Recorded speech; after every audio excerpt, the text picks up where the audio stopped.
welcome again. So now we're going to start working with some techniques that apply to your first assignment.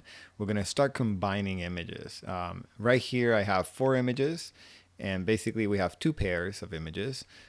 First I'm going to pair the ice cream cone with the moon, and then the banana with the building. And both of them will show us different techniques and how to do this and different issues that we might encounter. So this is related to your assignment, synchronized diptych, okay, which is the first assignment. I'm going to open first these 2. I'm going to select them both, and then it will take us right here. Now I'm going to move this layers panel a little bit to the side and then hide this because I want to show you what we're going to do. We have this image right here, right, of the ice cream, and then we have this image right here. So you guys had to shoot images that later you can combine. So this image right here of the moon is going to become our ice cream right here. Okay, so to do that, as you can see, when you open multiple images, you have different tabs on the top. So again, there are different ways of doing this, whatever works for you. I will show you a couple of them or 3, and then you can decide what you like the most. So the first one will be to use the move tool, which is this one right here on the top. Okay, the shortcut is V for Victor.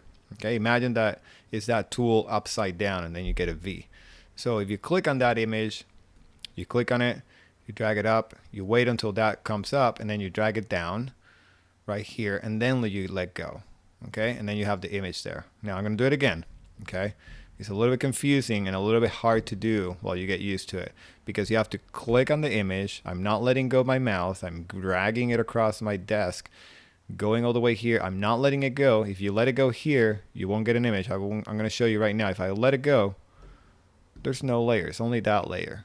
Okay, so that didn't work. So you have to click, drag it up, wait until this comes up, and then drag it down, and then let go over here, and then the image will appear, and you have the background and layer 1. So that's one way of doing it. Now let's do another one. You can do Command A, so you have a selection of this area, then Command C, and then you go here, and then you do Command V for Victor, and then you have the image right there. Okay, so that's another option. I think most people kind of like that one because it's kind of quick, and most people know how to copy and paste. The only trick is that you have to get in the habit of doing Command A, because later on when you have multiple layers, it will not work if you don't do the Command A. Right now I think it will work because there's only a background. Let's double check. Yeah, because there's the background only. But later on you will notice that it won't bring all your layers if you don't do that. So get in the habit of doing the Command A. So once we do that, I'll show you one more way. That one is with the window and then arrange. If you have, for example, you can do 2 up horizontal or 2 up vertical, and that's under window, arrange. I'm going to do 2 up vertical. And what that does, it gives you the 2 images side to side. And then once you get that, you can basically just drag it over here, and that's it. Okay, and then you have to go to window, arrange, and then consolidate all windows, and then it will be consolidated. I just showed you 3 ways. You can do whatever works for you. I'm okay with whatever you decide, as long as you're able to do that for the project. Okay, so now that I have this image, what I want to do is match this ice cream to this moon. And as you can see, the moon is too big. So we're going to do a shortcut that I showed you already, and it's Command T to transform. Once you get this little bracket symbols at the edge, you can basically drag your image down and scale it. Okay, so it becomes smaller. If you notice, if I drag from the corner, it scales it to the opposite corner. Okay, that's how it works. Now, if I press Option or Alt in your keyboard, if you're in a PC, you can scale it to the middle. It's basically doing the same thing, but one of them, when you're not holding down the Option key, it just goes to one corner. Okay. If you do the Option key, it goes to the center. Okay. So what I want to do is I'm going to do that and then re-drag it up. So I can see that it's still a little bit too big. So I'm going to scale it down a little bit. Scale it here. Let's see how that looks. Now we're getting closer. Now you're starting to see what we were trying to do for the assignment, huh? It looks pretty easy. Let's see how you guys do with this one. So you basically want to align it. And remember, you double click inside or you do the check mark on the top. So I can still play around with it a little bit more. You can either do it so it matches the edge of the cone, like something like that, so it matches the edge right there.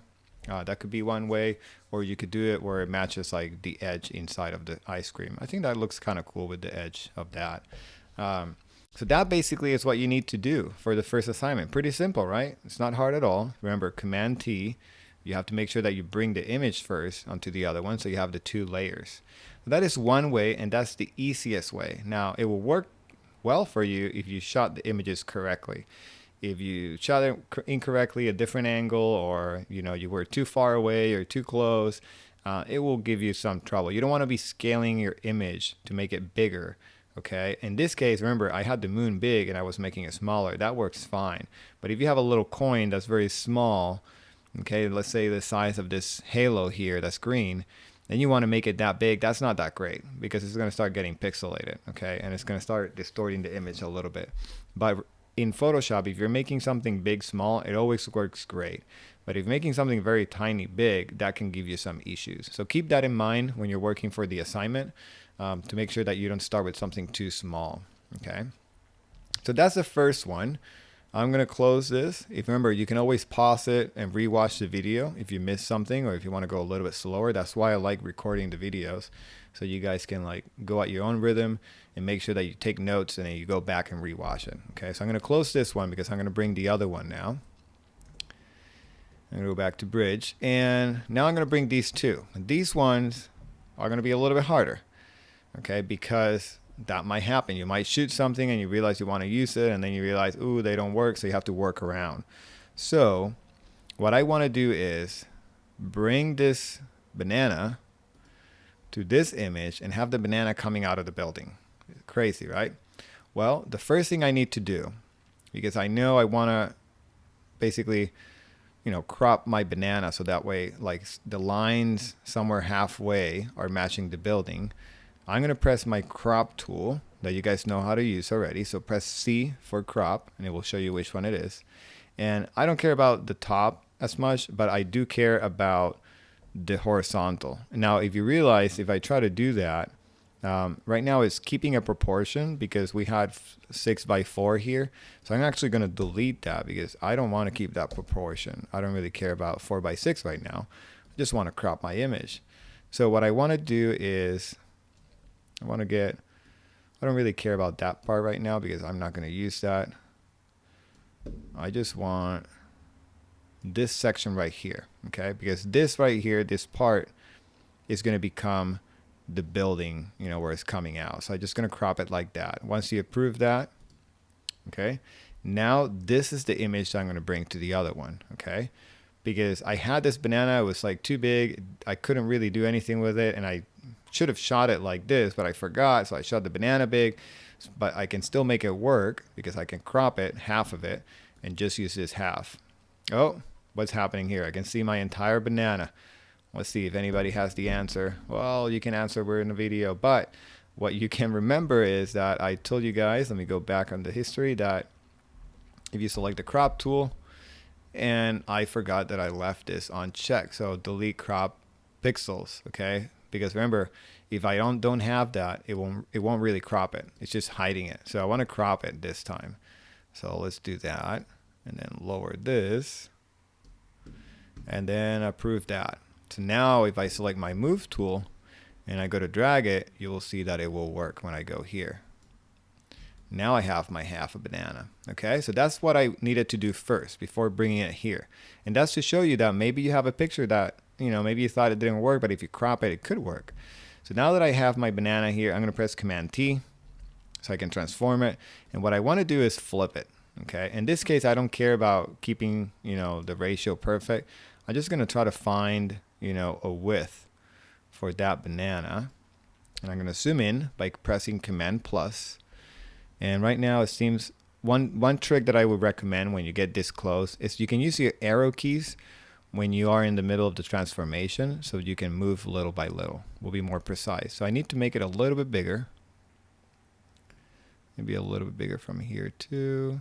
It seems like now it's matching on the line. So once you get it there, then you approve it. So that's what I wanted to do. I wanted to make the building width match the banana with. But now you're wondering, but I cut the banana. Like, I want to see the top part. Well, that's easy. We actually still have the top part because it's just hidden on the size of this canvas. So I'm going to go to image, okay?